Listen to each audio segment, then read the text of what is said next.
Inflation remains stubbornly high, the economy is faltering, and there are no signs of international pressures easing. I'm joined by Finance Minister Grant Robertson. And also out this morning, this Westpac McDermott Miller Consumer Confidence Survey showing down 13 points to a record low of 78.7. Can things get much worse? Yeah, look, 2022 is a very challenging year, and I think we have been signalling that for some time. We even knew, towards the end of last year that inflation was clearly higher than we would have wanted it to be. Then we had the war in Ukraine, and unfortunately that has gone on and on. The supply chain constraints have continued, oil prices have continued to rise, and so this is a period of extreme pressure. What we do know is that the underlying fundamentals of the New Zealand economy remain strong. We have low unemployment, we have low debt, and so we do enter this challenging period in as good a position as anybody else. But that does not diminish the impact on businesses or on households. When you say we have low debt, you're talking public debt, right? Because I'm just wondering, if we're looking at the economy as a whole, if we look at New Zealand's debt, private debt as well, if it's still not an issue. Well, private debt's obviously been historically higher in New Zealand than in other countries, and it will be an issue for some New Zealanders, we know that. But obviously the stress tests have been done by the banks and by the Reserve Bank, and New Zealand's overall financial system remains robust.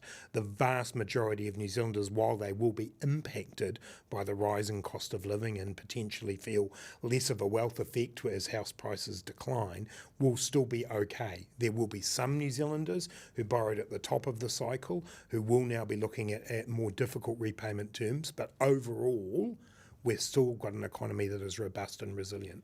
But obviously, as the Reserve Bank continues to raise interest rates, as it's signalled, to bring inflation down, even those households that are okay will obviously pull back on their consumer spending, which will then feed into, I guess, more of a slowdown.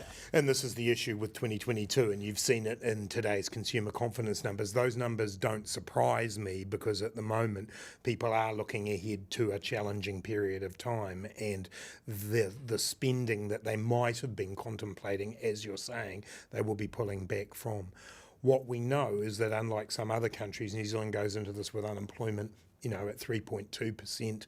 Our public debt means that we're in a position where we have been able to continue to do projects that do employ people, but we're all in a tricky, careful balancing situation that includes those who make monetary policy and those who make fiscal policy. We have to support people, do that in a targeted way, do that in a temporary way, but not exacerbate the inflationary trends. That is a very tricky and careful balance to strike. Because, of course, you've been criticised by your political opponents for spending too much. And for spending too little, interestingly enough. When I was at the Finance and Expenditure Committee recently, I had the Green Party saying that we weren't doing enough. I had the National Party saying that we were spending too much. We are trying to strike a careful balance here.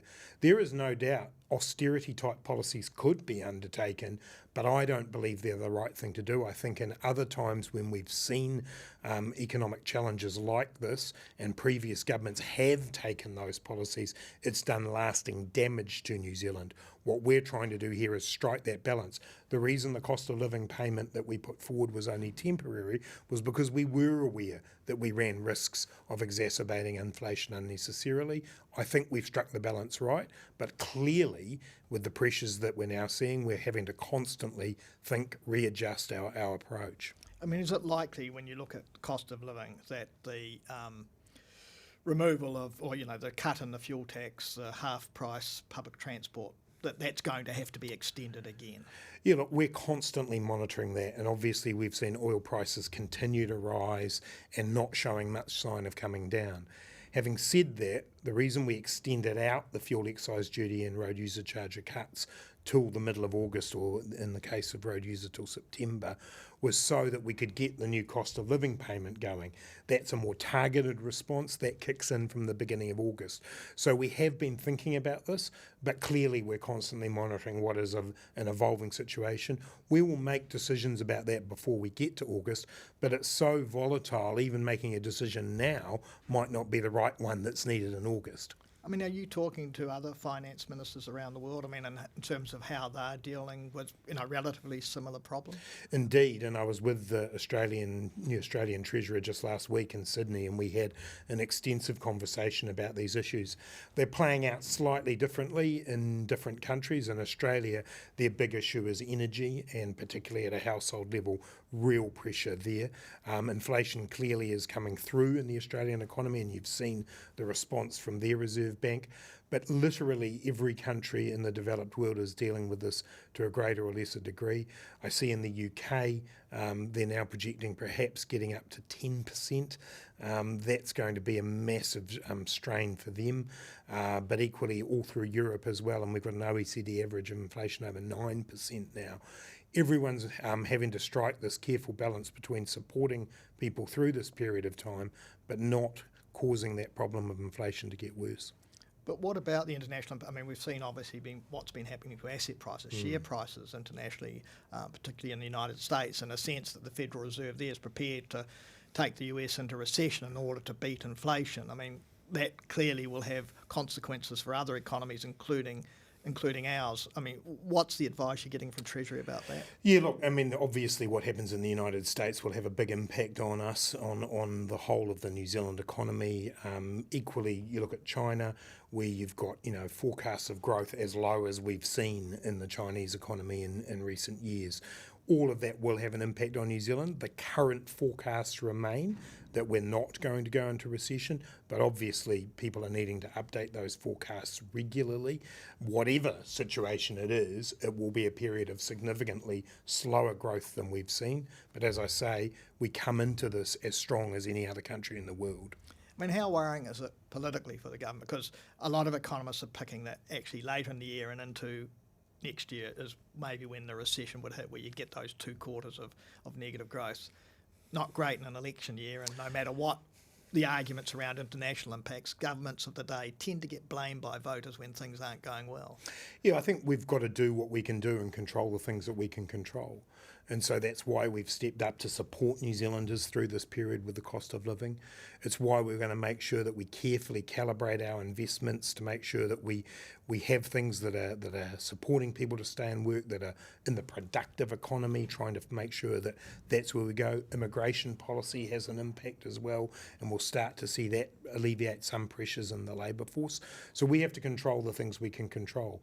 The reality, though, is that this is a global issue driven by global trends, and there are some improvements, some signs in the supply chain that's improving, but that's counterbalanced by Ukraine, where the war carries on. So yes, these are international elements, but we're confident that New Zealand's economy is strong, but we are going to have to weather some tough times. I mean, obviously, again, political opponents calling for tax cuts, but I'm wondering, would you look at targeted tax cuts with a corresponding cut in government spending? So you could argue it wouldn't be any more inflationary.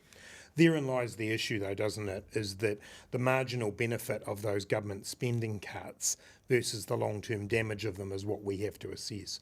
Certainly the idea of untargeted tax cuts at the moment would be a worse outcome in terms of exacerbating inflation than the more targeted cost of living support that we're doing. And parties that are promising that need to understand what the impact of that would be. That is the issue, particularly for the National Party, is that what they're saying is they'd still spend the same as us, but also cut the taxes. That doesn't add up. Of course, you are facing greater demands around spending when we look at the health sector under pressure. I mean, let's talk about the prisons, education. I mean, yeah, I think probably the area where we share the same issues that the private sector does is around wage demands in the face of high inflation. And clearly as a government we're going to have to carefully step our way through that. Some of the expectations that I've seen from particularly some of the larger state sector unions are simply not going to be able to be met. And we have to take a longer term view than just this period now. Inflation remains forecast to peak in the June quarter and then come down from there. We need to be looking if settlements are the 2-3 year kind of settlements you usually see in the state sector. You have to look across that period, not just at the period that we're in now. So we have that issue to manage, and it's one that we'll work through in good faith, but we have to make sure people's expectations are realistic about what's possible. Grant Robertson, thank you for your time. Thanks, Brent.